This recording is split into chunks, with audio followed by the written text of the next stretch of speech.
Paper যেটা solve করব এটা হচ্ছে আমাদের যে আগস্ট, ঠিক আছে, আগস্ট 2023, ঠিক আছে, 2023-এর আগস্ট মাসে যে আমাদের সিটেট পরীক্ষা হয়েছিল এই সিটেট পেপার কোয়েশ্চন থেকে আজকে আমরা আলোচনা করব। এটা হচ্ছে পেপার 1-এর কোয়েশ্চন।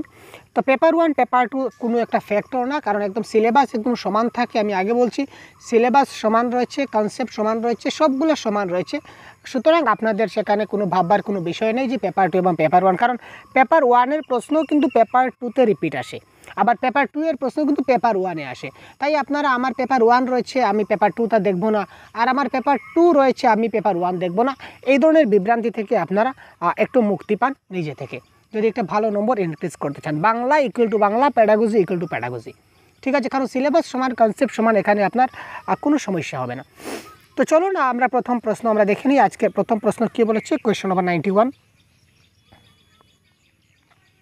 তো কী হবে কারেক্ট আনসার আপনারা আমাদের সঙ্গে সঙ্গে করার চেষ্টা করুন। প্রদত্ত দৃষ্টান্তটির সঙ্গে সঙ্গতিপূর্ণ কৌশলটি নির্বাচন করুন। আমি ভাষার উপর মনোসংযোগ করি, সবসময় ভাষা সঠিক কিনা নিশ্চিত হতে চাই। অর্থাৎ কি, আমি একটা ভাষা যখন বলি সেই ভাষাটা বলার পর আমি নিজেই সেটার উপর আবার পুনর্বিচার করি যে আমি যে ভাষাটা ব্যবহার করলাম সেটা সঠিক ব্যবহার করলাম কিনা না। আমি নিজে যে ভাষাটা ব্যবহার করলাম, ঠিক আছে, আমি যে ভাষাটা ব্যবহার করলাম সেই ভাষাটা আমি সঠিক ব্যবহার করলাম না ভুল ব্যবহার করলাম, সেটা আমি নিজে নিজে কি করি, আবার আমি নিশ্চিত হই, মানে আমি কনফার্ম হই। তো ওইটা আমাদের একাধিক ভাষা অবলম্বন হবে, নাকি মুখস্থকরণ হবে, নাকি পুনর্গঠন হবে, আর নাকি আত্মপরিচালন মানে কি সেলফ মনিটরিং হবে। কারেক্ট আনসার কি, দেখুন প্রশ্ন যদি আমরা ভালো করে বুঝতে পারি তাহলে কিন্তু প্রশ্নের মধ্যেই কিন্তু আনসারটা লুকিয়ে থাকে। আপনাদের শুধুমাত্র প্রশ্নটা ভালো করে যদি বুঝতে পারেন তাহলে কিন্তু আনসারটা আপনারা করতে পারবেন। তো চলুন দেরি না করে আমরা আজকের এই প্রশ্নের প্রথম প্রশ্ন কি কারেক্ট আনসার কী হতে পারে দেখুন।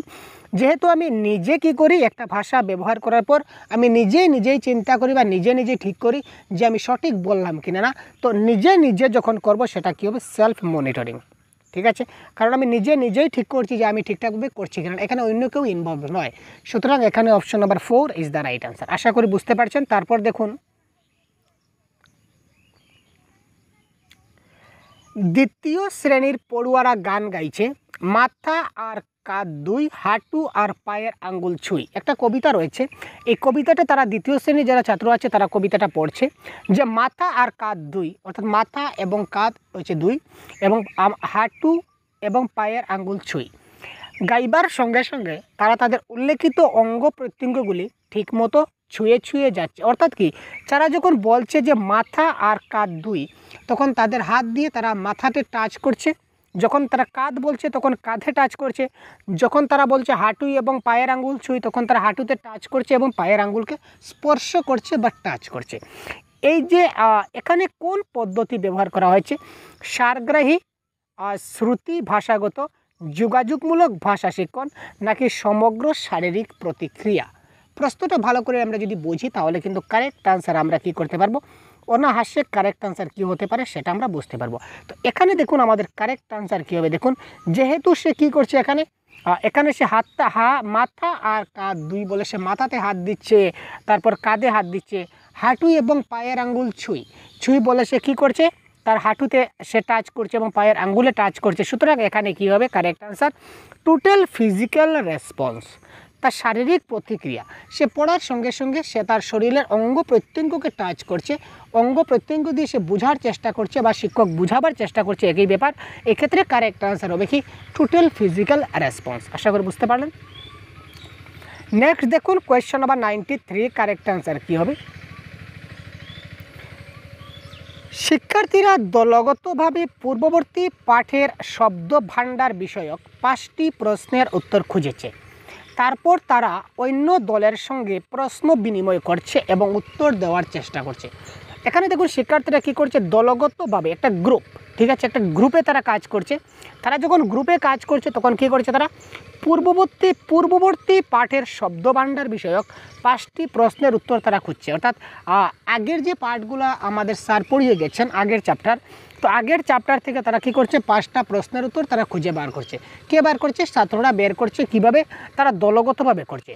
তারপর তারা অন্য দলের সঙ্গে প্রশ্ন বিনিময় করছে। এখানে 2-3টা দল বিভক্ত। এখানে দেখুন, ধরে নিন 3 জন ছাত্র, এখানে আরও 3 জন ছাত্র রয়েছে। তারা কি করছে?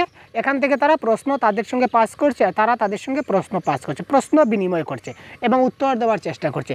যেমন এই গ্রুপে একজনের নাম হচ্ছে রহিম, এই গ্রুপে একজনের নাম হচ্ছে রাহুল। তখন এই রহিম কি করছে? রাহুলকে প্রশ্ন করছে যে ভাই আমার গ্রুপের এই প্রশ্ন আমি বের করলাম যে স্যার আমাদের কালকে ওই প্রশ্নটা পড়েছেন, আচ্ছা তুই বলতো রাহুল এই প্রশ্নের কারেক্ট আনসারটা কী হতে পারে। অর্থাৎ এইভাবে তারা কী করছে? মত বিনিময় করছে বা উত্তরটা বের করার চেষ্টা করছে। তো এই যে কার্য বা এই যে একটা দৃষ্টান্ত যেটা দেওয়া হলো, এটা কোনটা হবে? সহপাঠী মূল্যায়ন, নাকি আত্মমূল্যায়ন, নাকি প্রতিজ্ঞাপন, নাকি পঠন মূল্যায়ন?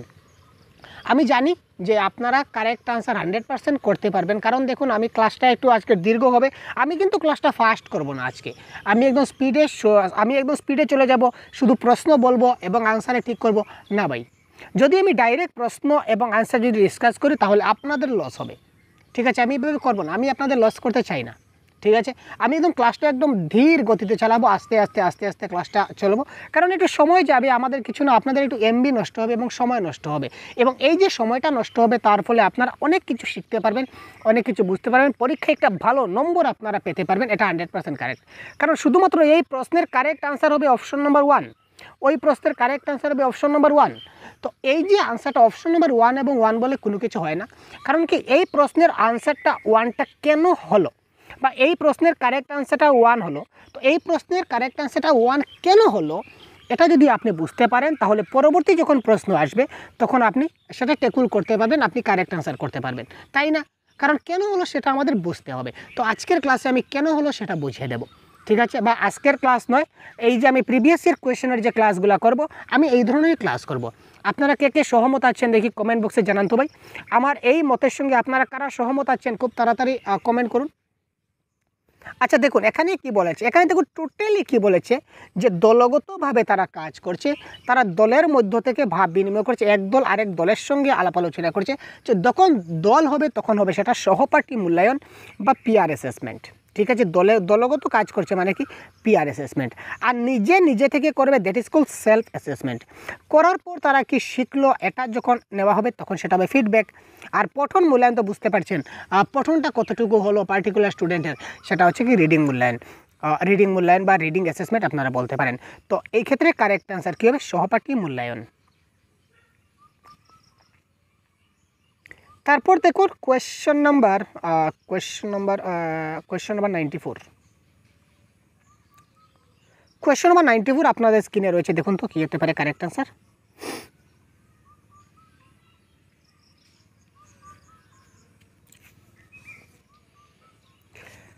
যখন শিক্ষিকা একটি কার্ডবোর্ডের উপর একটি শব্দ অথবা শব্দগুচ্ছ লেখে আমাকে দেন, শিক্ষক কী করলেন? একটা কাঠের টুকরো ধরে নিই, একটা কাঠের টুকরো, ওই কাঠের টুকরোর উপরে শিক্ষক কী করলেন? একটা শব্দ লিখলেন। আমরা ধরে নিই শিক্ষক লিখছেন এখানে আম। ঠিক আছে, আম লিখে কাঠের টুকরার উপরে শিক্ষক মহাশয় কী করলেন? আম লিখলেন, লিখে এই কাঠের টুকরাটা তিনি আমাকে দিলেন, আর আমাকে সেটা অভিনয় করে দেখাতে হয়, আর ক্লাসের বাকি পড়ুয়ারা সেই শব্দটি অনুমান করার চেষ্টা করে। ঠিক আছে, যেমন আম লিখে তিনি আমাকে দিলেন, এটা কাঠের টুকরো বা কাগজের টুকরো যাই হোক, তিনি আমাকে কার্ডবোর্ডের টুকরোর উপরে তিনি আমাকে একটা আম লিখে দিলেন এবং আমাকে বললেন যে তুমি আম রিলেটেড কিছু একটা অভিনয় করো। আমি আম রিলেটেড কিছু একটা অভিনয় করব, কিন্তু মুখে কিছু বলবো না, শুধুমাত্র কী করব? আমি অভিনয় করব, এবং আমার অভিনয়টা দেখে ক্লাসের বাকি ছাত্ররা আমি কী নিয়ে অভিনয় করছি সেটা যাতে তারা গেস করতে পারে বা অনুমান করতে পারে। বুঝতে পারেন আমি কি বললাম? ঠিক আছে, যেমন কাগজের টুকরার মধ্যে যে কোনো কিছু লেখা থাকতে পারে। ঠিক আছে, কাগজের টুকরার মধ্যে যেমন লেখা থাকতে পারে, কী লেখা থাকতে পারে আপনারা ভাবুন না, কাগজের টুকরার মধ্যে লেখা থাকতে পারে বুবা। আমি সিম্পলি আম না দিয়ে বুবা দিলাম, যে আমি কাগজের টুকরার মধ্যে লিখে দিলাম যে বুবা। ঠিক আছে, তখন এই বুবা রিলেটেড আমাকে অভিনয় করতে হবে, যে বুবা কীরকম চলে, যে কথা বলতে পারে না সে কীরকম মানে অভিনয় করে। ঠিক আছে, মানে সে কীরকম চলে, তার সব কিছু সম্বন্ধে আমাকে কী করতে হবে, একটা ডেমো দিতে হবে ক্লাসে, মানে বুবা কীরকম চলে বা বুবার বৈশিষ্ট্য। অর্থাৎ আমি এমনভাবে অভিনয় করব যে ক্লাসের বাকি স্টুডেন্টরা যাতে আমাকে আমার অভিনয় দেখে বুঝতে পারে যে ইয়েস আমি বুবার অভিনয় করেছি। ঠিক আছে, বুঝতে পারলেন? এখানে কি বলেছে দেখুন, অভিনয় করে দেখাতে হয় আর ক্লাসের বাকি পড়ুয়ারা সেই শব্দটি অনুমান করার চেষ্টা করে, এতে আমার খুব ভালো লাগে। শিক্ষার্থীর নিম্ন প্রদত্ত পছন্দের তালিকার মধ্যে নিম্নলিখিত শিক্ষার্থীর মন্তব্য চিহ্নিত করেন। প্রশ্ন বুঝলাম, এবার আমরা অপশনে বুঝি। শারীরিকভাবে যুক্ত হলে আমি ভাষাটা ভালোভাবে বুঝতে পারি, দেখতে পেলে আমি ভাষাটা ভালোভাবে বুঝতে পারি, শুনতে পেলে আমি ভাষাটা ভালোভাবে বুঝতে পারি, কার্ডে লিখিত শব্দগুলি মুখস্থ করলে আমি জিনিসটা ভালোভাবে বুঝতে পারি। তো দেখুন এই ক্ষেত্রে ফিলহাল কারেক্ট আনসার কী হতে পারে একটু ভাবুন তো ভাই। প্রথমে দেখুন এখানে মুখস্থ করার শব্দটা আপনি কেটে দিন। ঠিক আছে, মুখস্থ করার শব্দটা আমি কাটলাম। এখানে আমি কোনো কথা বলছি না, শুধু অভিনয় করব, অভিনয়ের মাধ্যমে তারা বুঝবে, আমি কোনো কথা বলবো না। তো যেহেতু আমি কিছু কথা বলবো না, তাহলে শিক্ষার্থীরা কোনো কিছু শুনতে পাবে না, শোনাটাও ক্যান্সেল। দুটো অপশন তো ক্যান্সেল গেল। এবার কোনটা হবে দেখুন, এবার আমি অভিনয় করব, দেখব। তো অভিনয় আমি বিভিন্নভাবে করতে পারবো, অর্থাৎ শারীরিক অঙ্গভঙ্গি। আমি অভিনয় কী করে করব, শারীরিক অঙ্গভঙ্গি করবো, যে কোনো আমার শরীরের একটি অঙ্গ, দুটি অঙ্গ বা শরীরের সব কয়টি অঙ্গ দিয়ে আমি তো অঙ্গভঙ্গি করে তো দেখাবো অভিনয়, তাই না? সুতরাং অভিনয় করা মানে কি, অভিনয় করাই মানে কি হচ্ছে শরীরের অঙ্গভঙ্গি দিয়ে আমার ভাব করা, তাই না? সুতরাং এই ক্ষেত্রে কারেক্ট আনসার যেখানেই হবে, এই শারীরিক প্রতিক্রিয়া যেখানে হবে, অভিনয়গত যে কোনো কিছু দেখালে সেটা কী হবে, শারীরিক প্রতিক্রিয়া বা টোটাল ফিজিক্যাল রেসপন্স। ঠিক আছে, সুতরাং এখানে কী হবে, শারীরিকভাবে যুক্ত হলে আমি ভাষাটা ভালোভাবে বুঝতে পারি। নেক্সট কোয়েশ্চন দেখা নেওয়া যাক। এখানে মন্তব্য এবং কারণ থেকে অনেক প্রশ্ন আসে। আর দেখুন তো কারেক্ট আনসার কী হতে পারে। কোয়েশ্চন নাম্বার 95 কী বলেছে দেখুন, স্কুলে ভর্তি হওয়া সব শিশুই তাদের সমবয়সীদের মধ্যে ভাষা ব্যবহারে সক্ষম। তার কারণ কি? কারণ হচ্ছে ভাষা ও সংস্কৃতিগত বৈচিত্র্যের কারণে তারা তাদের সামর্থ্য প্রদর্শনে অক্ষম। কোয়েশ্চন নাম্বার 95 কারেক্ট আনসার কী হবে একটু ভাবুন তবে কারেক্ট আনসার কী হতে পারে। বলেছে কি, প্রশ্ন কি বলেছে আমরা দেখি।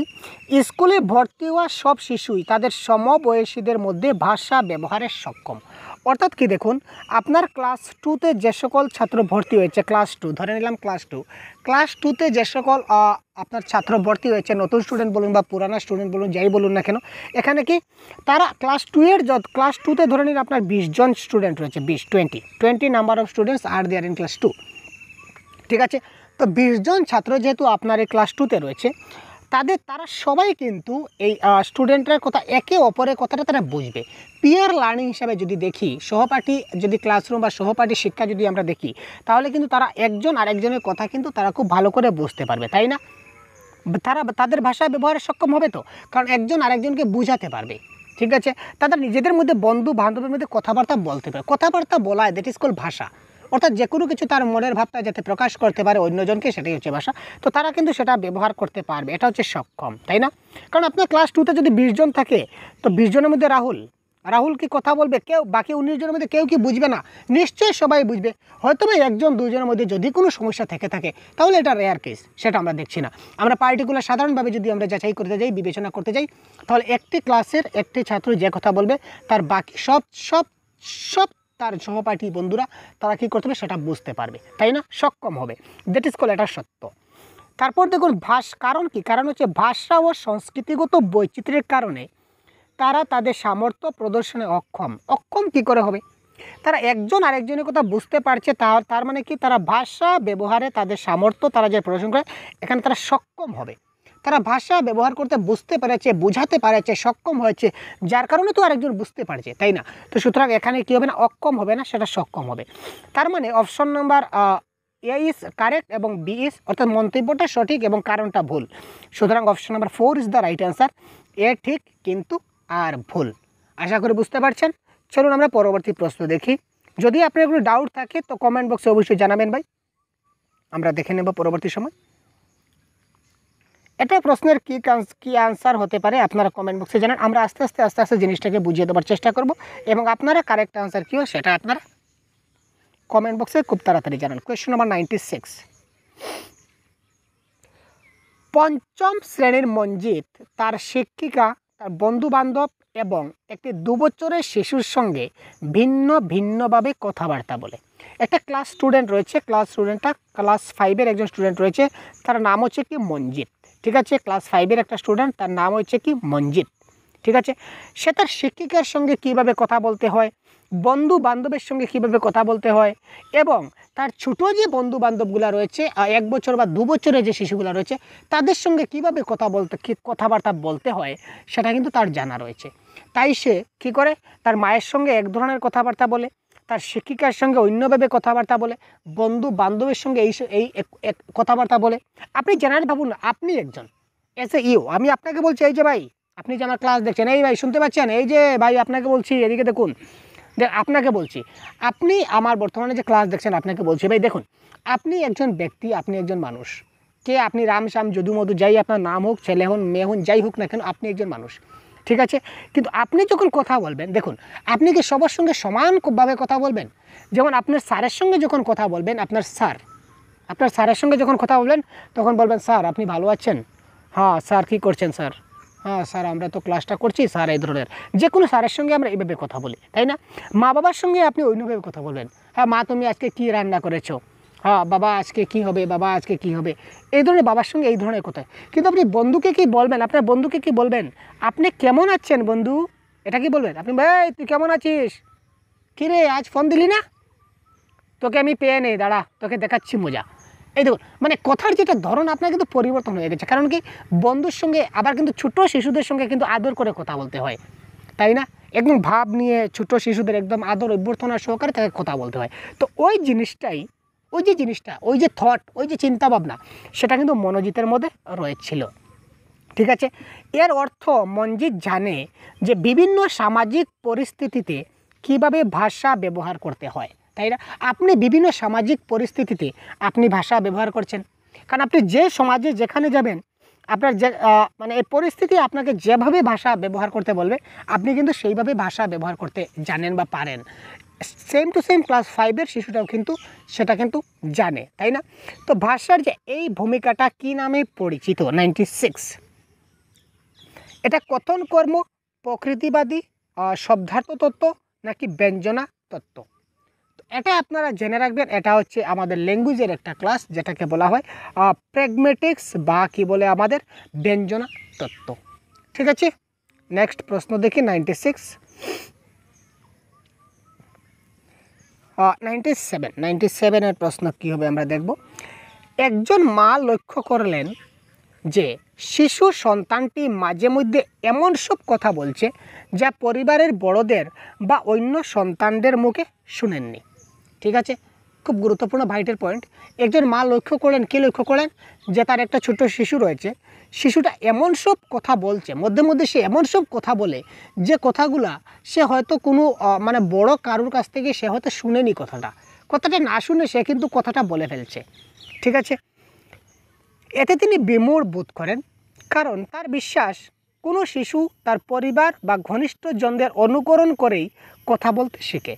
আমরা সবাই জানি যে একটা শিশু যে শুনবে সেটাই শিখবে, সেটাই বলবে। কিন্তু মা দেখছেন যে না, আমার শিশুটা ওই যে ভাষাটা ব্যবহার করলো বা ওই যে শব্দটা ব্যবহার করলো বা এই যে কথাটা বলল, এই কথাটা তো সে কোনোদিন কারোর কাছে শুনেনি। তাহলে শিশুটা ওইটা শিখলো কোথা থেকে? ঠিক আছে, মার মনে ওইটা ছিল। তো নিম্নলিখিত মধ্যে নিচের কোনটির মধ্যে তার সেই বিশ্বাসের প্রতিফলন দেখতে পাই?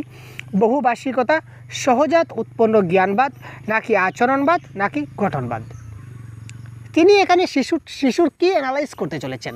এখানে তিনি শিশুর আচরণ অ্যানালাইজ করতে চলেছেন, যে শিশুটা এই ধরনের আচরণ কেন করছে, শিশুটার যে বিহেভিয়ার সেটা এই ধরনের কেন হলো হঠাৎ। ঠিক আছে, মা এটা বুঝতে চাইছেন যে শিশুর যে আচরণটা কেন এই ধরনের পরিবর্তন হয়ে গেল। সেটা সেটা কোনো জায়গা থেকে কোনো কিছু শিখেনি এই ধরনের কথাবার্তা, তাকে তো আমরা কেউ শেখাইনি আমাদের পরিবার পক্ষ, তাহলে কেন এরকম হয়ে গেল? ঠিক আছে না ভাই? সুতরাং এখানে আচরণবাদ বা behaviourism is the right answer. পরবর্তী প্রশ্ন দেখুন, কিছু দক্ষতা শিশুর আনুষ্ঠানিক পঠন শুরুর আগেই গড়ে ওঠে এবং সেগুলি তার ভবিষ্যৎ শৈক্ষিক দক্ষতার বুনিয়াদ তৈরি করে দেয়। সেই দক্ষতাগুলি হচ্ছে, এই দক্ষতাগুলি কি? Emergent literacy, emergent solution, emergent curriculum নাকি ইমার্জেন্ট প্রপার্টিস? ইমার্জেন্ট শব্দের অর্থ কি? সাক্ষরতা, তাই না? অনপেক্ষিত সাক্ষরতা যেটাকে বলা হয় লিটারেসি মানে সাক্ষরতা। ইমার্জেন্ট মানে কি? ইমার্জেন্ট বলতে দেখুন ইমার্জেন্ট শব্দের অর্থটা কি? শিশুরা, ছোট্ট শিশুরা যারা মানে পড়া স্টার্ট করে, ক্লাস শুরু করে, যখন সে স্কুলে ভর্তি হবে, হয়তো সে ক্লাস 1-এ ভর্তি হলো, নতুবা কেজি বা কমান আমরা যাকে বলি, সে কী করলো? কমানে ভর্তি হলো একটা শিশু। তো সে যখন কমানে ভর্তি হলো তখন তার কী হলো? আনুষ্ঠানিকভাবে পড়াটা শুরু হলো, আনুষ্ঠানিকভাবে বলতে পারেন তার পড়াশোনাটা শুরু হলো। কিন্তু সে স্কুলে যাওয়ার আগেই কিন্তু তার ঘরে বলুন বা তার অন্য কোথাও তার বড় ভাই বলুন, বন্ধু বলুন, আত্মীয় পরিবেশ যাই বলুন না কেন, কারুর কাছ থেকে কিন্তু আমরা অনেক কিছু শিখে নেই। শিশুরা অনেক সময় দেখুন মা কোলে নিচ্ছে শিশুকে, অনেক সময় মা ছোট্ট শিশু স্কুলে কিন্তু ভর্তি হয়নি, মা কিন্তু কোলে নিয়েছেন, কোলে নিয়েই কিন্তু তাকে দেখুন ক খ গ 1 2 3 এই ধরনের শিশুকে কিন্তু শেখাতে চান, তাই না? আমরা সবাই কিন্তু দেখি, আপনি লক্ষ্য করলে দেখবেন যে শিশু স্কুলে যাওয়ার আগেই কিন্তু অনেক কিছুটা শিখে নেয়। এই যে স্কুলে যাওয়ার আগে অনেক কিছু শিখে নেয়, এটা কে শেখায়? হয়তো তার পরিবারের কেউ শেখায়, নতুবা তার ঘরে কোনো আমরা ঠিক টিচার বলতে পারি না, শুভাকাঙ্ক্ষী বলতে পারি, বা ঘরে কোনো আত্মীয় স্বজন বা ঘরে কোনো বিশিষ্ট অন্য কোনো ব্যক্তিবর্গ যে কোনো আসুক না কেন, এই ধরনের তাকে তারা শেখায়, তাই না? তো এই যে স্কুলে ভর্তি হওয়ার আগে, অর্থাৎ সোজা কথা আমরা যদি একদম সহজ ভাষায় বলি বা আমাদের পেডাগজির ভাষায় বলি, তাহলে আনুষ্ঠানিক পঠন শুরুর আগে যে ভাষাটা শিখে এটা কিন্তু সারা জীবন কাজে লাগে, তাই না?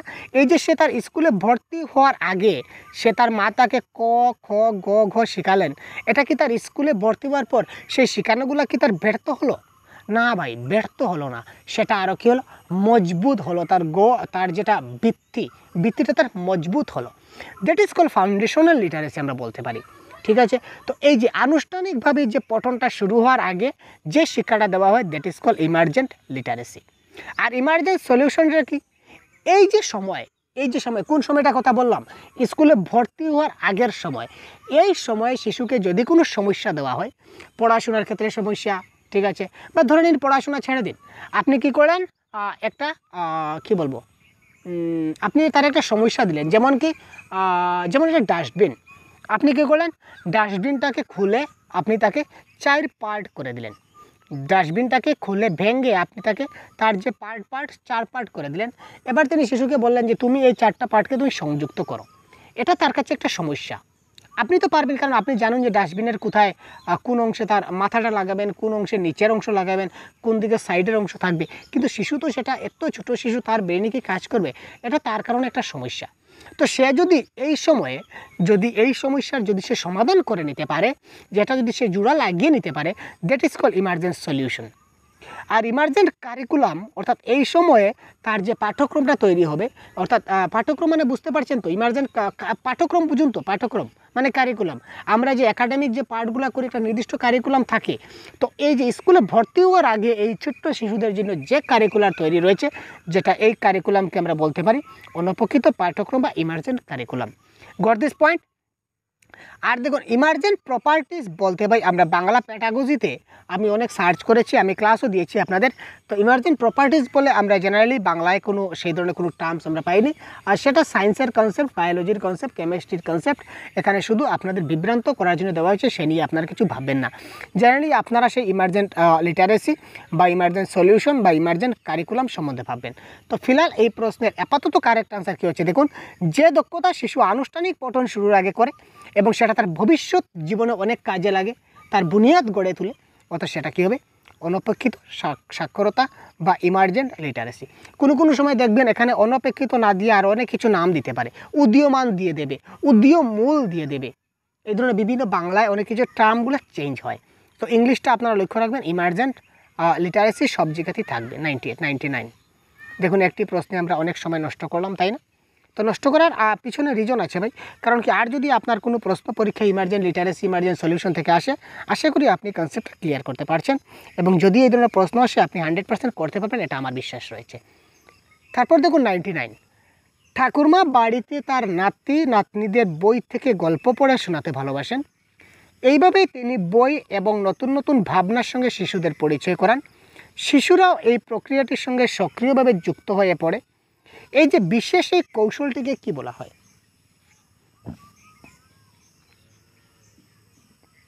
কোয়েশ্চেন নম্বর 99 কি বলেছে দেখুন। ঠাকুরমা কি করছেন, তার বাড়িতে তার যে নাতি নাতনি রয়েছে তাদেরকে তিনি একটা গল্পের বই থেকে বা যেখান থেকে গল্পের বই থেকে ধরে নিই, আমরা যেহেতু প্রশ্ন দিয়েছে, তো গল্পের বই থেকে তিনি তাদের গল্প শোনাতে লাগলেন। তিনি গল্প শোনাতে ভালোবাসেন।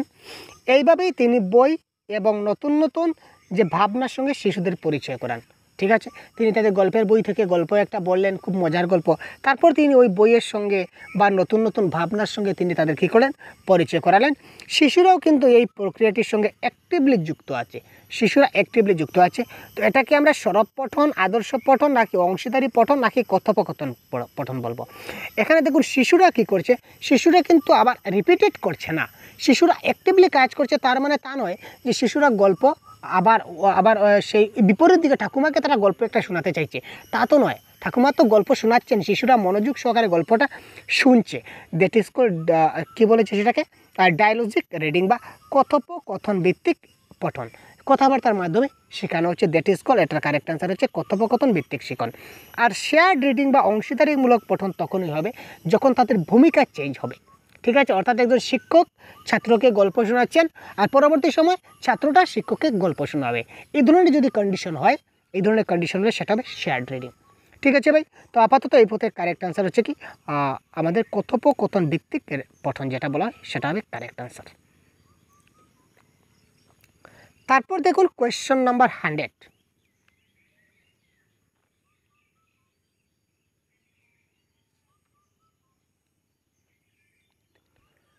পঠন শেখানোর ক্ষেত্রে প্রথমে বর্ণ বা স্বনিমের মতো বুনিয়াদী উপাদানগুলির সঙ্গে পরিচয় ঘটিয়ে তারপর কিভাবে স্বনিমগুলির সমন্বয়ে শব্দ গঠন করা হয়, শেখানোর পর যে সমগ্র পাঠটি পড়ার দিকে অগ্রসর করার পদ্ধতি, তাকে আমরা কি বলবো? স্ট্রাকচারাল অ্যাপ্রোচ, নাকি টপ ডাউন অ্যাপ্রোচ, নাকি বটম আপ অ্যাপ্রোচ, নাকি হোল ল্যাঙ্গুয়েজ অ্যাপ্রোচ?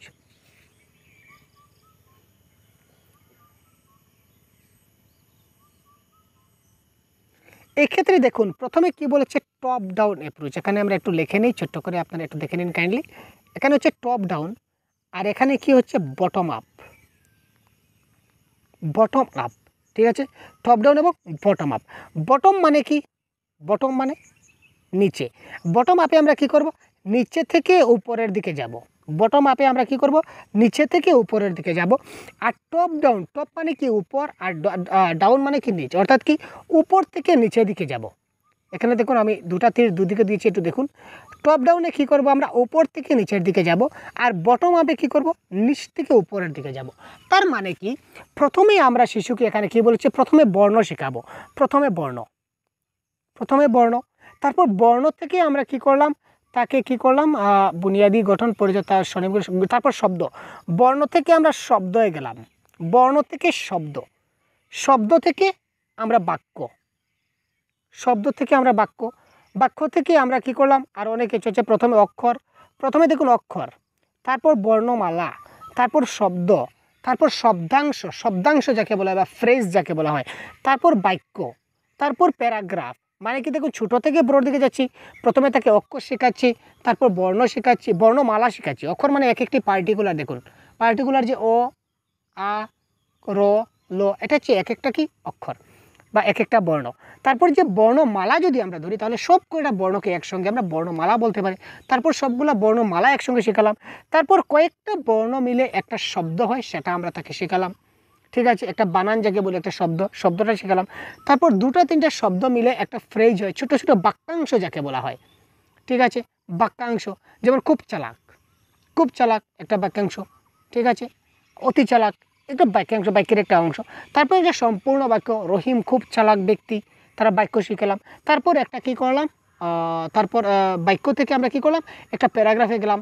প্যারাগ্রাফ থেকে একদম আরামসে আমরা কোথায় চলে গেলাম, পরবর্তী সময় আমরা চলে গেলাম ডাইরেক্ট প্যাসেজে বা গল্পে বা গ্রন্থে বা যেখানে চলে যাই। তারপর বড় থেকে বড় চলে গেলাম।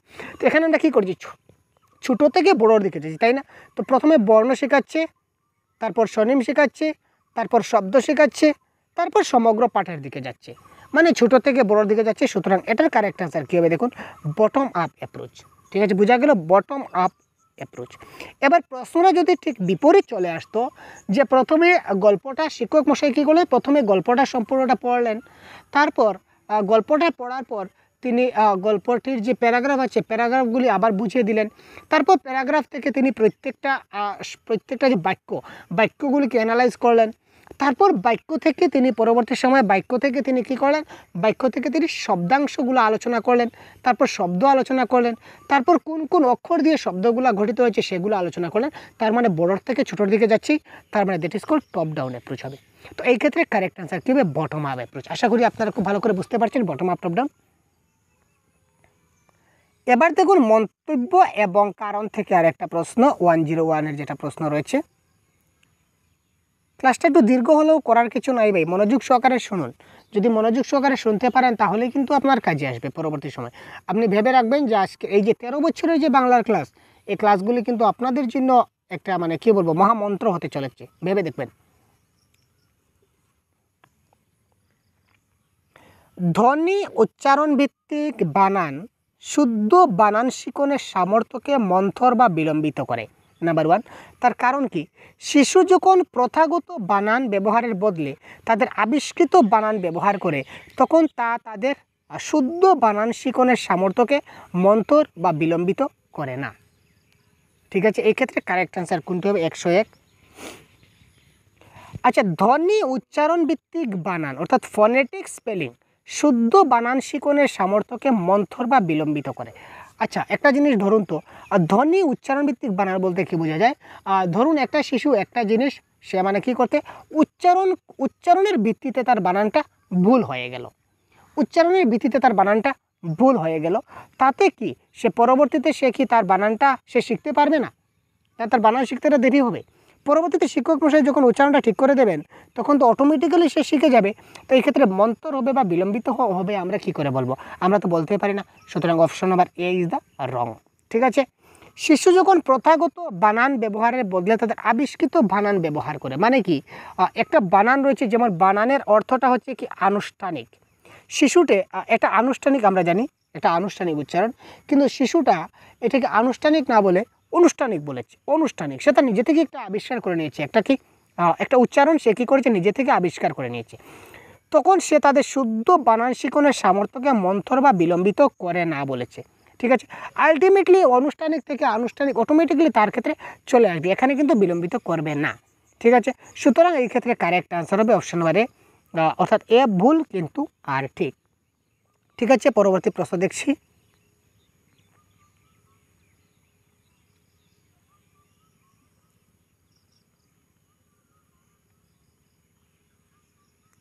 হান্ড্রেড টু প্রশ্ন কি বলেছে ভাই, আমরা একটু দেখবো। 102,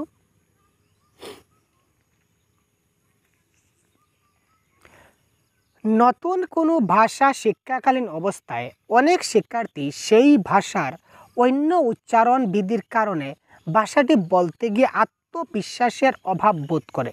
এই সমস্যাটি দূর করার উপায় কী? এটা প্রশ্ন কি বলেছে আগে আমরা বুঝি, প্রশ্নটা আগে আমরা খুব ভালো করে যদি বুঝি তাহলে আমরা আনসারটা সলভ করতে খুব সহজ হবে আমাদের। কী করে দেখুন, কারণ দেখুন কি যে কোনো একটা ভাষার কিন্তু একটা উচ্চারণগত বৈশিষ্ট্য আছে। ঠিক আছে, আমি ধরে নিন বাংলা ভাষায় কথা বলছি, ঠিক আছে, আমি বাংলা ভাষায় কথা বলছি, আমি যদি হিন্দি ভাষায় কথা বলি তাহলে কিন্তু আপনারা বুঝতে পারবেন যে আমি হিন্দি ভাষায় কথা বলছি। কারণ কি, এই যে ভাষার যেটা উচ্চারণগত দিক যেটা রয়েছে, ভাষার উচ্চারণগত যেটা বৈশিষ্ট্য রয়েছে, এটা কিন্তু আমার ক্ষেত্রে আসবে না। ঠিক আছে, কারণ বাংলা ভাষার একটা উচ্চারণগত একটা সাউন্ড আছে। যারা হিন্দিভাষী মানুষ আছে তারা হিন্দি এত ক্লিয়ার করে মানে বলতে পারবে যে আমি কিন্তু সেই ভাষাটা সেইভাবে বলতে পারবো না।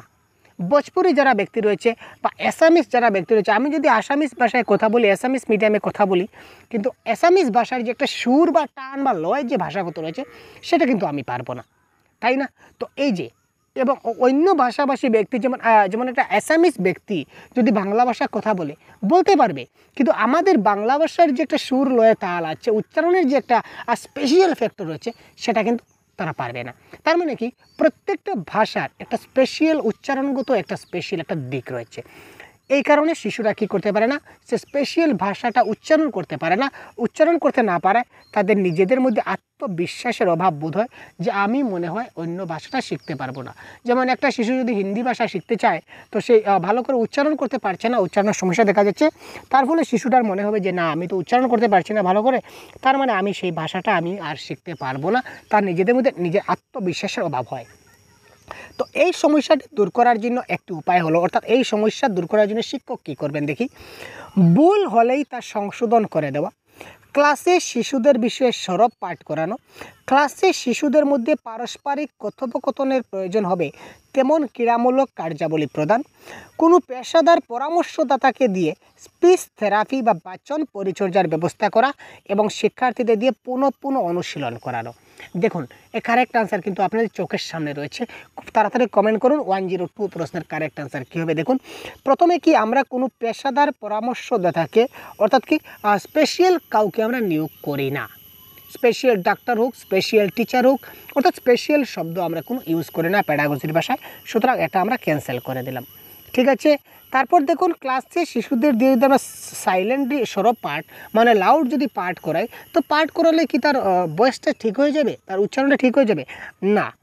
ঠিক আছে, ভুল হলেই তাকে সংশোধন করে দেওয়া। কত সময় ভুল করবে, হ্যাঁ, তো সে কী করবে, সারা জীবন ভুল করতে থাকবে, আপনি তাকে সারা জীবন সংশোধন করতে থাকবেন, তাতে তার শেখা হচ্ছে না।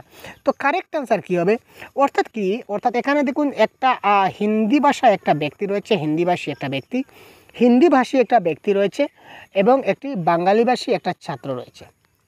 হিন্দি ভাষাভাষী একজন ছাত্র রয়েছে আমার ক্লাসে এবং বাংলা ভাষাভাষী একটা ছাত্র রয়েছে। তাদের দুজনের মধ্যে পারস্পরিক কথা বলার সুযোগ করে দিতে হবে।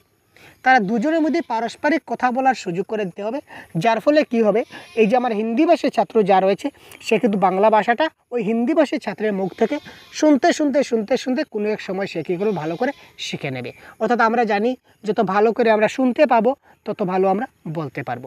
ঠিক আছে, যদি আপনি ভালো বক্তা হতে চান, তাহলে প্রথমে আপনাকে ভালো শ্রোতা হতে হবে, তাই না? খুব ভালো একজন বক্তা হতে গেলে আপনাকে ভালো শ্রোতা হতে হয়। ঠিক আছে, তো এই ক্ষেত্রে ফিলহাল কারেক্ট আনসার কী হবে, ক্লাসে শিশুদের মধ্যে পারস্পরিক কথোপকথনের প্রয়োজন হবে তেমন ক্রীড়ামূলক কার্যাবলী প্রদান করতে হবে। খেলাধুলার মধ্যে এমনি জেনারেলি তারা নর্মালি তারা কী কথাবার্তা, বেশি তো কথাবার্তা তারা বলতে পারবে না, কিন্তু যদি খেলাধুলার যদি ব্যবস্থা করে দেয়, তাহলে তারা অনেক কথাবার্তা তারা নিজেদের মধ্যে তারা বলতে পারবে, তাই না? তো তারপর দেখুন 103,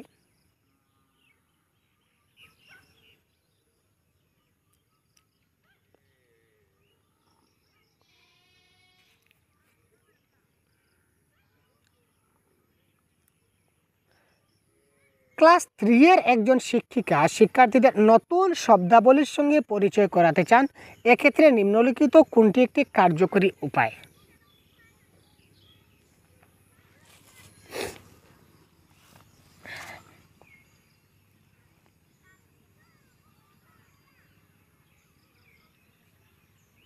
ক্লাস 3 একজন শিক্ষিকা রয়েছেন, তিনি ক্লাস 3 যে ছাত্র রয়েছে তাদেরকে কী করতে চাইছেন, তিনি নতুন শব্দগুলির সঙ্গে পরিচয় করাতে চাইছেন, যাতে নতুন শব্দগুলির সঙ্গে তাদের কী হয়, পরিচয় হয়। এক্ষেত্রে নিচের কোনটি কার্যকরী উপায়? প্রথমে কি, শিক্ষিকার উচিত ব্ল্যাকবোর্ডে শব্দগুলির অর্থ লিখে শিক্ষার্থীদের মুখস্থ করতে বলা, মুখস্থ আপনি কেটে দিন। শিক্ষিকার উচিত শিক্ষার্থীদের সেই সব শব্দের বিপরীত শব্দ জানানো এবং তাদের ভাষাতেই সেগুলির অর্থ বলে দেওয়া। শিক্ষিকার উচিত শব্দগুলির সংক্ষিপ্ত সংজ্ঞা প্রদান করলে হবে না। শিক্ষিকার উচিত নির্দিষ্ট প্রয়োগ পরিস্থিতি রেখে শব্দগুলির অর্থ ব্যাখ্যা করা। তো এক্ষেত্রে কারেক্ট আনসার হবে এখানে অপশান নাম্বার 4। কারণ কোন পরিস্থিতিতে, অর্থাৎ আমরা বলি না, দেখুন একটা শব্দ এই শব্দটা কিন্তু প্রসঙ্গ ভিত্তিক কিন্তু সেই শব্দের অর্থটা পরিবর্তন হয়ে যায়। ঠিক আছে, কোনো শব্দ, ঠিক আছে, যেমন ধরুন টাকা এমন একটা শব্দ, প্রত্যেকটা প্রসঙ্গে কিন্তু তার নামটা পরিবর্তন হয়ে যায়, আপনারা জানেন। যদি আপনি টিউশনে যান, টিউশন করাতে গেলে কিন্তু আপনি নিজেই টিউশন করুন বা আপনি কাউকে টিউশন দেন, তখন কিন্তু আপনাকে কিন্তু টিউশন টিচার রয়েছে, আপনার যে টিউশন স্যার রয়েছেন, তিনি কিন্তু আপনাকে বলবেন না এই টাকা এনেছিস, আপনি বলবেন না, কি বলবে, ফিস এনেছিস, বা কালকে ফিসটা দিয়ে তোমাদের মাস হয়ে গেছে। ঠিক আছে, অর্থাৎ কি, টিউশন ফিস। ঠিক আছে, যখন কোনো মন্দিরে বা মসজিদে যাবেন, তখন কিন্তু কেউ বলবে না যে টাকা এনেছ, বলবে কি, চাঁদা দাও, চাঁদা দাও। ঠিক আছে, অর্থাৎ কি একই টাকা, ঠিক আছে, তার কিন্তু বিভিন্ন ধরনের বিভিন্ন জায়গায় বিভিন্ন পরিস্থিতিতে তার বিভিন্ন নাম ধারণ করেছে, কিন্তু আসলে জিনিসটা কিন্তু সেম, তাই না ভাই? একটু ভাবে দেখবেন।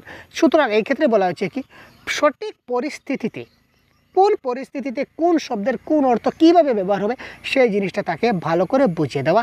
সুতরাং option number 4 is the right answer. কোনো ভাষা লিখন হচ্ছে একটি দক্ষতা অর্জন প্রক্রিয়া না উৎপাদন প্রক্রিয়া? 104।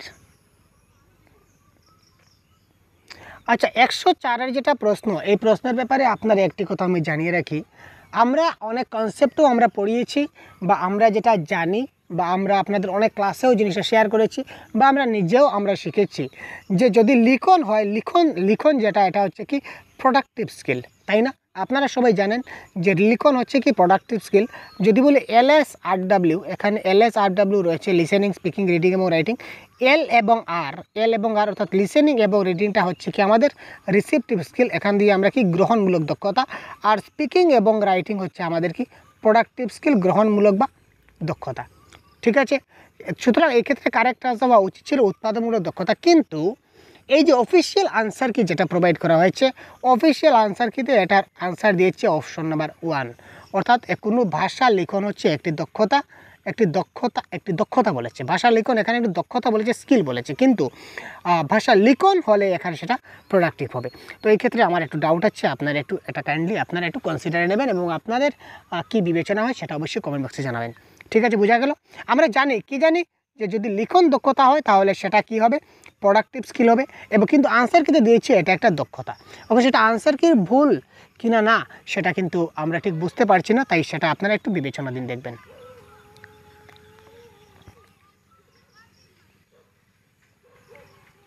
তারপর এই প্রশ্নগুলা মানে এখানে কিন্তু আমাদের মিলাতে বলেছে। Question number 105।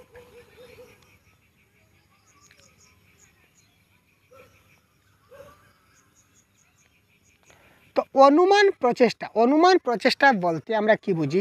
লেখার ধরন থেকে লেখকের অনুভূতিটাকে নির্ধারণ করা, সেটাই হচ্ছে কি অনুমান। তো একটা মিলালাম আমরা, বাকি সবগুলো অটোমেটিক মিলে যাবে। তো বিয়ের 1 হবে কারেক্ট আনসার। তো বিয়ের 1 দেখুন এখানে রয়েছে অপশন নাম্বার 2-তে, সুতরাং option number 2 is the right answer. ঠিক আছে, ডি এর যদি 4 হয়, দেখুন ইন্টেনসিভ রিডিং মানে কি, এখানে ডি এর 4 বলেছে, এটা আমরা মিলিয়ে নেই।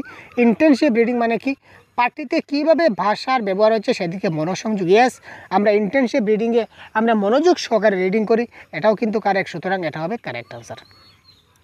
আচ্ছা, এবার দেখুন আমাদের যে পেডাগজির আমাদের যে 15 কোয়েশ্চন, এবার আমরা বিদায় দিলাম। এবার আমরা প্যাসেজের প্রশ্নগুলো সলভ করব। ঠিক আছে ভাই, এবার আমরা প্যাসেজের আপনারা সাথে আছেন তো ভাই? আপনার সাথে থাকুন, বেশি সময় লাগবে না, খুব তাড়াতাড়ি শেষ করার চেষ্টা করব। ঠিক আছে, দেখুন এখানে দেখুন 106। আমরা প্রথমেই প্যাসেজটা পড়তে যাব না, প্যাসেজটা পড়লে কিন্তু আপনারা গন্ডগোল করবেন। প্যাসেজ আপনি পড়লে সময় গন্ডগোল নয়, গন্ডগোল বললে ভুল বলবো, আপনি সময়কে নষ্ট করবেন, সময়কে বাঁচাতে শিখতে হবে। প্রাচীনকালে গদ্যাংশটি প্রাচীন যুগের কয়েকটি আশ্রমের কথা উল্লেখ আছে, 1, 2, 3 না 4টা। এখানে প্রাচীন যুগে কয়টা আশ্রম বলা হয়েছে দেখুন, কে বলেছে এখানে, কি বলেছে দেখুন,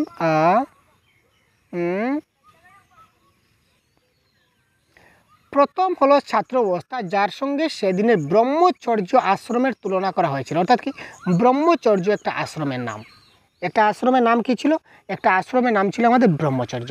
ঠিক আছে, তারপর দেখুন আবার বলেছে দ্বিতীয় পর্ব সংসার কর্মজীবন, এই জীবনের তারপর দেখুন সেকালের শেষ 2টি আশ্রম বানপ্রস্থ এবং জ্যোতি।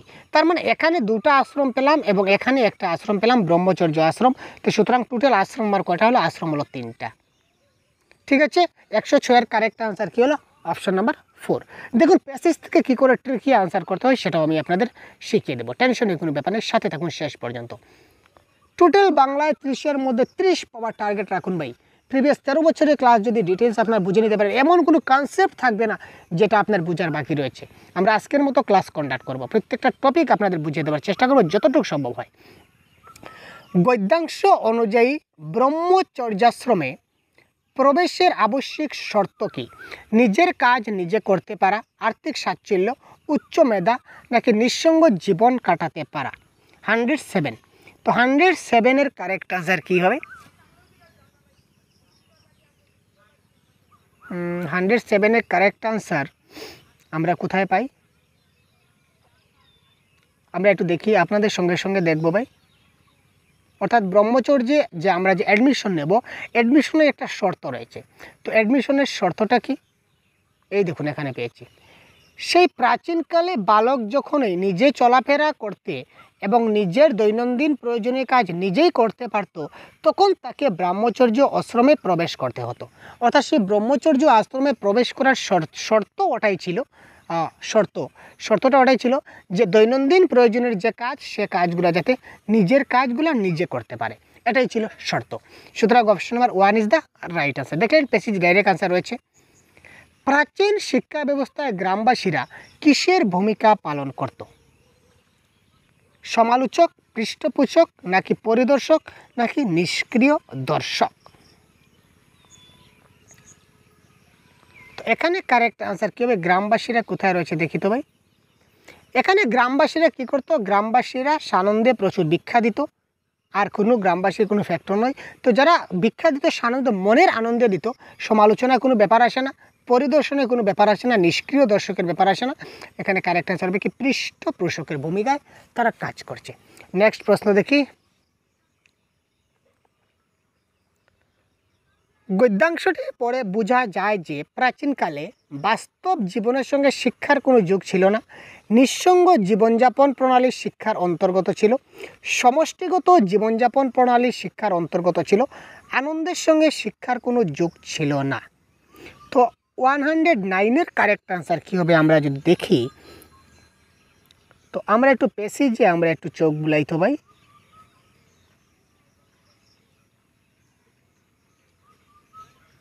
এখানে কী দিয়েছে দেখুন। শিক্ষার্থী ব্রহ্মচারী গুরুদেবের পরিবারের একজন সদস্য হয়ে যেতেন। আচার্য, আচার্যানী এবং শিষ্যরা সবাই একসঙ্গে অভাব প্রাচুর্য, সুখ দুঃখ সমভাবে বরণ করতেন। শুধু শিক্ষার্থীর পঠন পাঠন নয়, তার ভরণ পোষণের দায়িত্ব গুরুকে গ্রহণ করতেন। অর্থাৎ কি, সবাই মিলে একসঙ্গে তারা জীবনযাপন করত। সমষ্টিগত জীবনযাপন প্রণালী শিক্ষার অন্তর্গত ছিল। সবাই একসঙ্গে, গুরু, শিষ্য, আচার্য, আচার্যানী সবাই একসঙ্গে তারা জীবনযাপন সেখানে করত।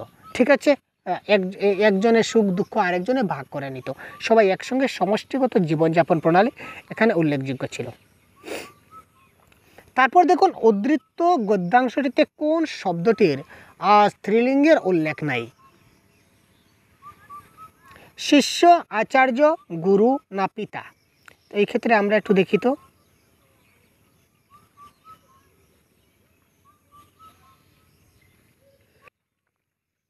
এখানে দেখুন আচার্যের কিন্তু পেয়ে গেলাম, কি পেলাম? আচার্যানী, তার কিন্তু স্ত্রীলিঙ্গ রয়েছে, তাই না? পিতার আমরা কি পেয়ে গেলাম? মাতা পেয়ে গেলাম। ঠিক আছে, তারপর আর কে রয়েছে ভাই? গুরু। এই দেখুন গুরু পেয়ে গেলাম, গুরুর কি? গুরু পত্নী পেয়ে গেলাম, তাই না? তো এখানে দেখুন আচার্য পেলাম, গুরু পেলাম, পিতা পেলাম, শুধুমাত্র শিষ্যের স্ত্রীলিঙ্গ এখানে নাই। আমরা 3টে পেয়ে গেছি, তার মানে একটা থাকবে না, এটা খোঁজার কোনো প্রয়োজন নাই। সুতরাং option number 1 is the right answer. সবাই একসঙ্গে অভাব প্রাচুর্য, সুখ দুঃখ সুখ সমভাবে বরণ করতেন। এখানে অভাব প্রাচুর্য বলতে কি বোঝায়? সবাই একসঙ্গে সুখ দুঃখ অভাব প্রাচুর্য সব কিছু তারা কী করতো? একসঙ্গে বরণ করতো। তো এখানে সুখ দুঃখ মানে কি? সুখ এবং দুঃখ। অভাব প্রাচুর্য মানে কি? অভাব মানে কি? অভাব মানে নাই, প্রাচুর্য মানে কি? অনেক। তো এই সবগুলা অভাব এবং প্রাচুর্য, অভাব অপ্রাচুর্য হবে দুইটা। দুঃখ এবং সুখ, যদি সুখ ও দুঃখ হয় তাহলে অভাব এবং প্রাচুর্য হবে। ঠিক আছে ভাই, সুতরাং এখানে option number 2 is the correct answer. গ্রামবাসীরা সানন্দে প্রচুর ভিক্ষা করত, তার কারণ কি? গ্রামবাসীরা সবাই বিত্তবান ছিল, গ্রামবাসীরা সবাই কী ছিল? ধনী ছিল। 112 নম্বরে বলেছে। আর বলেছে গ্রামবাসীরা একে পুণ্য কর্ম বলে মনে করত। তো এবার আমরা একটু প্যাসেজে যাই, প্যাসেজে গেলে আমরা দেখব। এই দেখুন, গ্রামবাসীরা সানন্দে প্রচুর ভিক্ষা দিত, ভিক্ষা করে যা পাইতো সেটা গুরুপত্নীর ভাণ্ডারে সঞ্চিত হইতো। তাছাড়া বিত্তবানেরা এবং প্রাক্তন শিক্ষার্থীরা গুরুর আশ্রমে সাহায্য পাঠাতেন, সেটা সাহায্য পাঠাতেন। সবাই এই দানকে পুণ্যকর্ম বলে মেনে নিতেন। ঠিক আছে, এখানে দেখুন একটা কথা বলেছে, তাছাড়াও বিত্তবানেরাও দিত, প্রাক্তন ছাত্ররাও দিত। তার মানে গ্রামের সবাই যে বিত্তবান সেটা কোনো কথা নয়, কিন্তু সবাই এটাকে পুণ্যকর্ম বলে দাবি করতো বা মানত। এখানে দেখুন গ্রামের সবাই বিত্তবান ছিল, এটা ক্যান্সার, এটা ভুল। আর গ্রামবাসীরা একে পুণ্যকর্ম বলে করতো, এটা শুদ্ধ। তো এখানে বলেছে এ এবং বি দুটোই বলতে, দুটোই তো ভুল নয়। এখানে বলেছে এ ভুল কিন্তু বি ঠিক, অর্থাৎ yes, option number 2 is the correct. 1 নম্বর ভুল এবং 2 নম্বরটা শুদ্ধ। এই বর্ণনা অনুযায়ী সেকালের ছাত্র অবস্থা ছিল কি ধরনের ছিল? 113 নম্বর প্রশ্নে কি বলেছে দেখুন,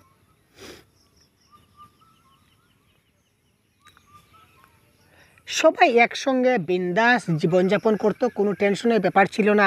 গুরু সব শিষ্যদের শিখাবার ভার নিতেন, খাওয়া পরসার ভার নিতেন। তারপর শিষ্যরাও কিছুটা ভিক্ষা করে এনে গুরুপত্নীরে দিত, অর্থাৎ কি সহজ সরল ছিল। ঠিক আছে, তারপর ব্যাকরণের একটি প্রশ্ন দেখি, নিম্নলিখিত কোন পদটি কর্ম তৎপুরুষ সমাসের দৃষ্টান্ত? এটা কারেক্ট আনসার কি? তাড়াতাড়ি কমেন্ট বক্সে জানান তো।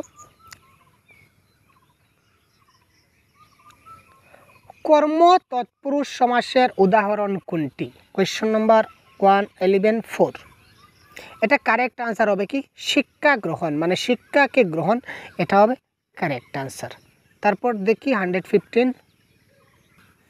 তো 115-এ যাওয়ার আগে আমরা একটা কবিতা পেয়ে গেলাম, কবিতাটা আমরা একটু পরে দেখব। আগে দেখি কি কবিতার মূল বিষয়বস্তুর বর্ণনা কি। বর্তমান সময়ে এক গৌরবজনক প্রবণতা, বর্তমান সময়ে এক বিস্ময়কর প্রবণতা, বর্তমান সময়ে এক হাস্যকর প্রবণতা, নাকি বর্তমান সময়ে এক বিপজ্জনক প্রবণতা? তো একটু আমরা কবিতায় গিয়ে একটু ক্লু দেখি। তো দেখুন কী ছিল, নিজের ঘর, নিজের খাবারের থালা, নিজের ওয়ার্ডার, নিজের গাড়ি, সব কিছু বুকে ধরে আগলে রাখতে রাখতে সব শেষ হয়ে যাচ্ছে, কোনোই পর্যন্ত শেষ হয়ে যাচ্ছে। ছোটো থেকে বড় সব কিছু আমার কী হচ্ছে, শেষ হয়ে যাচ্ছে, নিঃশেষ হয়ে যাচ্ছে। আমাদের কারো হাত নাই, বাহু নাই, কারো হাতের আঙ্গুল নাই, কোনোই থেকে সব বাদ, অর্থাৎ সব কিছু কী হয়ে গেছে, শেষ হয়ে যাচ্ছে, নিঃশেষ হয়ে যাচ্ছে, সব নিঃশেষ হয়ে যাচ্ছে। তো নিঃশেষ হয়ে যাচ্ছে এখানে কি, অর্থাৎ এখানে কি দেখা দিচ্ছে ভাই, এখানে একটা বিপজ্জনক পরিস্থিতি দেখা দিচ্ছে, যে সব যদি শেষ হয়ে যায় তাহলে কি হবে, বিপদ হবে। 116। আচ্ছা, ভাষার কথা থাক, এখানে ভাষার কথা থাক বলতে কবি কি বোঝাতে চাইছেন? ভাষাগত পাণ্ডিত্যের কথা, ভাষাগত অভিন্নতা, নাকি ভাষাগত ভিন্নতা, নাকি ভাষাগত মাধুর্য? তো এটা জানার জন্য আমাদেরকে একটু জাস্ট প্যাসেজে যেতে হবে। প্যাসেজে গেলে আমরা একটু দেখে নেব। আরে ভাই রুক যা, ভাষার কথা থাক, এসব ভাবের কথা বলি, হাজার রকমের ভাষা, অর্থাৎ কি এখানে কি রয়েছে, হাজার রকমের ভাষা রয়েছে, ভাষাগত বিভিন্নতা রয়েছে। ঠিক আছে, ভাষাগত বিভিন্নতা, ভাষার কথা থাক, এসব ভাবের কথা বলি, হাজার রকমের কথা, হাজার রকমের ভাষা, এখানে ভাষাটা অনেক রকমের ভাষা আছে, তার মানে কি ভাষাগত বিভিন্নতার কথা তিনি বলেছেন। তো ভাষাগত বিভিন্নতা কোথায় রয়েছে দেখি, এই দেখুন ভাষাগত বিভিন্নতার কথা থাক, সুতরাং option number 3 is the right answer. আশা করি বুঝতে পারছেন। তারপর দেখুন, পৈতে এবং তসবি শব্দ দুটি কিসের দোহনা বহন করছে? ধর্মাচারগত চমৎকারিত্ব, নাকি ধর্মচারগতিত পার্থক্য, নাকি ধর্মাচারগতিত ঐক্যের, নাকি ধর্মাচারগত পবিত্রতার? এই ক্ষেত্রে 117-এর কারেক্ট আনসার কী হবে? এখানে একটু প্যাসেজে যাই, এই দেখুন কি বলে, আমি পৈতি দেখালাম, তুমি তসবি দেখালে, আমি ত্রিশূল দেখালাম, তুমি চাপাতি দেখালে। অর্থাৎ কি এখানে দুটি ধর্মের কথা বলা হয়েছে। একটি ধর্মে যদি পৈতাকে গুরুত্ব দেওয়া হয়, তো আরেকটি ধর্মে তসবিকে গুরুত্ব দেওয়া হয়। সেম জিনিস কিন্তু তার নাম আলাদা ধর্মগত দিক দিয়ে, তাই না? তো সুতরাং এখানে এই ক্ষেত্রে কারেক্ট অ্যান্সার আমাদের কী হয়ে যাবে, ধর্মাচারগত পার্থক্য। ঠিক আছে, দুটি ধর্মের কথা বলা হয়েছে, সুতরাং 117 নম্বর প্রশ্নের আনসার হবে অপশন নাম্বার 2। তারপর দেখি, আমি ত্রিশূল দেখালাম, তুমি চাপাতি দেখালে, এখানে উভয়ই দেখানোর যে এখানে আমরা উভয়ই দেখালাম, উভয়ই কী দেখালাম, এটা কারেক্ট অ্যান্সার হবে ধর্মীয় অসহিষ্ণুতা। ঠিক আছে, ধর্মীয় যেটা অসহিষ্ণুতা যেটা ভাব এটা এখানে চলে আসছে। কবিতাটিতে কনুইয়ের ভূমিকা, অর্থাৎ কি সব কিছু শেষ হয়ে যাচ্ছে, কনুই থেকে সব কিছু শেষ, আমরা আগে দেখেছিলাম কনুই থেকে সব কিছু শেষ, তো কনুইয়ের ভূমিকা কি? পারস্পরিক বিচ্ছিন্নতা সৃষ্টিকারী। ইয়েস, 100% বিচ্ছিন্নতা সৃষ্টিকারী, অর্থাৎ কনুই থেকে সব কিছু শেষ হয়ে যাচ্ছে, তো তার মানে এখানে কি হচ্ছে? বিশৃঙ্খলা সৃষ্টি করছে। তারপর দেখি লাস্ট কোয়েশ্চন যেটা আজকের ক্লাসের, ভুলভুলাইয়া শব্দের অর্থ কি? এটা বলুন তো ভাই, ভুলভুলাইয়া শব্দের অর্থ কি? কোয়েশ্চন নাম্বার 120, গোলকধাম, ভুল পথ, নাকি কাঁচা রাস্তা, নাকি গোলক ধাঁধা? এই ক্ষেত্রে কারেক্ট আনসার কী হবে? এক্ষেত্রে কারেক্ট আনসার হবে কি? গোলক ধাঁধা। ঠিক আছে, দেখতে পাচ্ছেন। তো তার পরবর্তী ক্লাসে আমরা আরও কোয়েশ্চন পেপার আমাদের অনেকগুলো রয়েছে। ঠিক আছে, দেখতে পাচ্ছেন অনেকগুলো কোয়েশ্চন পেপার রয়েছে, এবং এটা হচ্ছে আমাদের কি সম্পূর্ণ আজকে যেটা আমরা আলোচনা করলাম আগস্ট 2023-এর যেটা আমরা আলোচনা করলাম সেটা হচ্ছে আনসার কি। এই আনসার কি মতে আমরা ক্লাসটা কন্ডাক্ট করেছি, তাই আনসার সম্বন্ধে আপনাদের কোনো ডাউট থাকবে না, 100% ক্লিয়ার কনসেপ্ট। তো এই ধরনের আমরা প্রতিদিন একটি করে আপনারা প্রত্যেকদিন রাত 9টায় আপনারা একটি করে ক্লাস পাবেন এই ধরনের। তো আজকের ক্লাসটা কেমন লাগলো আপনারা অবশ্যই কমেন্ট বক্সে জানাবেন। যত বেশি কমেন্ট করবেন আমরা মোটিভেট হব, ক্লাসটা আমরা কি করব তৈরি করতে আমাদের উৎসাহ বৃদ্ধি পাবে, এবং আপনারা একটি করে ক্লাসটা শেয়ার করে দিন। আপনার কাছে একটা রিকোয়েস্ট থাকবে, ঠিক আছে? No subscribe, no like, only share. ঠিক আছে ভাই, আপনারা, আমি জানি আপনারা সাবস্ক্রাইব করে রেখেছেন, তাই আপনাদের বলতে হচ্ছে না, ঠিক আছে না ভাই? সুতরাং আপনারা কী করুন, একটি করে শেয়ার করে দিন, যাতে করে সবাই ক্লাসটা দেখতে পারে, তাই না? তো এই ধরনের ক্লাস যদি পেতে চান তাহলে অবশ্যই কমেন্ট বক্সে আমাদের জানাতে ভুলবেন না, এবং প্রতিদিন এই ধরনের ক্লাস যদি কন্ডাক্ট হয় তাহলে আপনারা, আমি মনে করি 13 বছরের প্রশ্ন যদি এইভাবে সমাধান পেয়ে যান, তাহলে পরীক্ষায় আর এমন কোনো টপিক নেই যেখান থেকে আপনার, বা এমন কোনো পয়েন্ট নেই যার বাইরে আপনার আপকামিং এক্সাম আসবে। তাই না? আপনি কি মনে করেন? সেটাই তো ঠিক, তাই না ভাই? সুতরাং চলুন আজকে এই পর্যন্তই। Tata, bye bye, good night, ভালো থাকবেন, সুস্থ থাকবেন, সবসময় আমাদের সাথে থাকবেন। ধন্যবাদ, জয় হিন্দ।